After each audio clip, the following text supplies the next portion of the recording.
Marijuana, alcohol, bad habits, it's pushed onto us from pop culture. What do we do? This question is everywhere. Youth in India are asking me all the time, Sadhguru, you have influence in the government, why don't you make marijuana legal for us? I said, why marijuana? I'll make cocaine also legal. You want meth? We'll make that also legal. What's the problem? The problem is just this. So I asked them,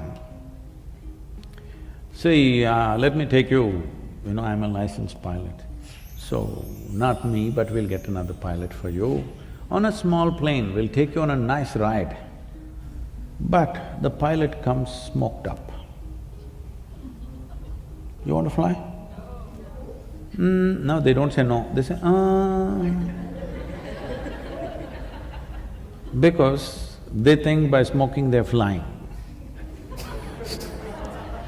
Then I say, okay, you're not getting it. You need a major surgery, and the surgeon comes really smoked up. You want this surgery? Oh no! So you understand, it lowers your faculties. If you lower your faculties, your life gets lowered or high? Lowered. So never use the word high again. You say, I smoked and I'm low.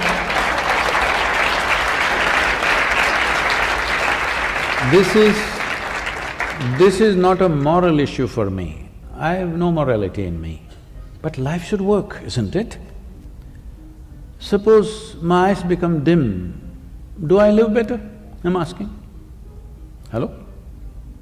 If my mind becomes dim, do I live better?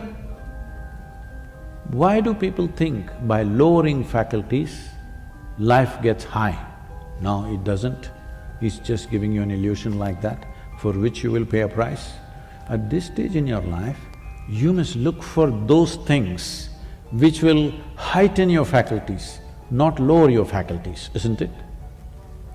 If you're interested, you come, I'll show you where. Look at my eyes, I'm always stoned. Yes, look at me, never touch the substance. Because the greatest chemical factory on the planet is here. Hello? The question is only whether you're ecstatic or anxious is determined by, are you a good manager of this one or are you a lousy manager? That's all that is determining this. If you're a lousy manager, you're importing chemicals from outside. If you're a good manager, you're conducting this the way you want and blissed out all the time. Being in this hyper-competitive environment, I sometimes question myself, should I be more competitive? Those who do not have any sense of their own competence will become competitive, because their only pleasure is being one step ahead of somebody else. Because why I'm saying this to you is, being better than somebody, if it's a pleasure for you, you enjoy other people's failures. I call that sickness. This is not success. You, as a life, you want to be at your fullest. You have a right to be. Every life in creation, from a worm, insect, bird, animal, even a plant and tree, all striving to their best, isn't it? You also. But why are you concerned whether somebody is behind you?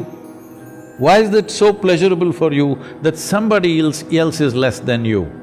From early kindergarten levels, this sickness has been brought into human mind, which is causing so much unpleasantness on the planet, such ugly situations everywhere, but we don't seem to learn.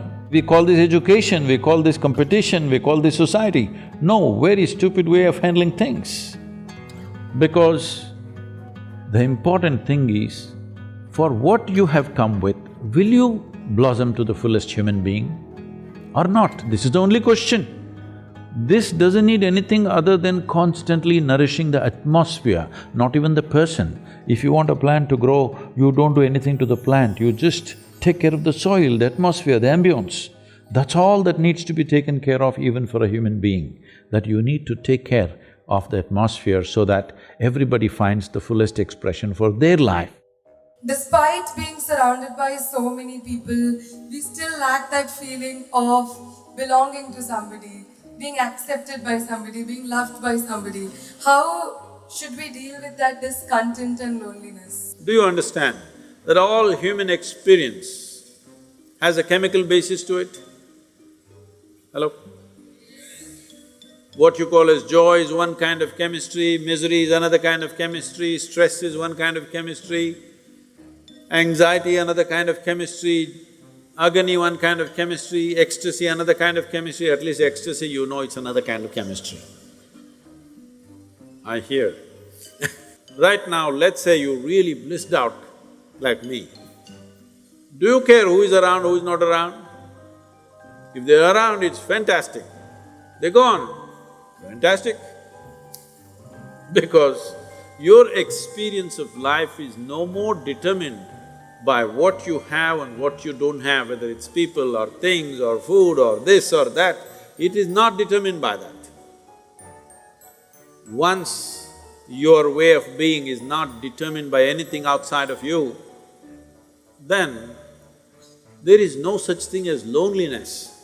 But you will enjoy your aloneness because whether you like it or you don't like it, at this young age, it's a little difficult to understand this, whether you like it or you don't like it, within this body you're always alone, isn't it? Whether you do interaction or intercourse or whatever, still you're alone in this body, yes or no? Hello? If you don't learn how to handle this aloneness, you have not learned anything about life. This is the most beautiful thing.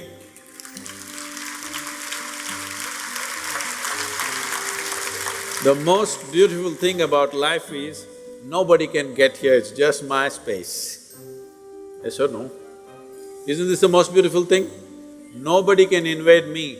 They can capture me, they can torture me, they can do so many things, but they cannot invade me because I have a space which is just my own. Isn't this the most wonderful aspect of your life? Don't suffer that.